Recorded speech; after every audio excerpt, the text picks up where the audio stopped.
Fabio Spitaleri è consigliere delegato della comunità collinare, promotore di questo evento. Cosa può significare per il Friuli mettere assieme tutti questi cammini?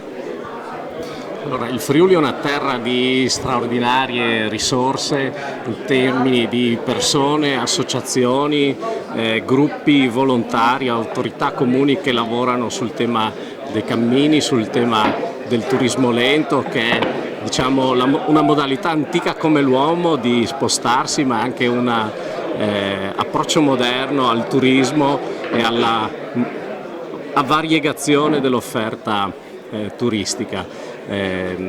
Credo che da oggi possa uscire una piattaforma comune tra tutti i soggetti coinvolti per ulteriormente cogliere le opportunità di una promozione e di uno sviluppo congiunto di questa attività. Sergio Bolzonello, vicepresidente della Regione, Stati Generali dei cammini in Friuli Venezia Giulia, cosa significa questo per il Friuli Venezia Giulia? Significa una importantissima vetrina da un lato, la capacità di essere leader a livello nazionale rispetto all'attrattività uso una parola bruttissima ma in questo momento forse è quella giusta, di un prodotto che serve a due cose. Uno, a ovviamente far conoscere un territorio, l'altro anche a far conoscere se stessi. A quel punto non diventa più un prodotto ma diventa un percorso personale. Sempre più gente cerca di camminare, cerca di trovare attraverso lunghi percorsi di riflessione anche dimensioni spirituali che non significa solo religiose ma proprio interne.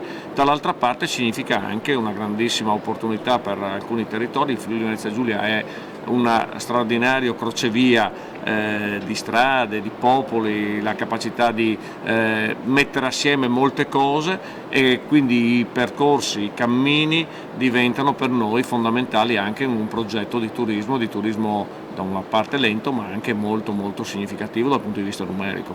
A livello operativo cosa manca ancora da costruire attorno a questa rete? Manca moltissimo, ci sono infrastrutture da dover creare, la possibilità di far sì che i camminatori riescano a trovare punti importanti di riferimento nel loro cammino, una coesione comune fra più operatori, perché ci sono molti operatori anche che fanno dei ragionamenti distinti gli uni dagli altri, però c'è una visione di fondo che è condivisa e alcune azioni che sono già iniziate. Si tratta semplicemente adesso di metterle a regime.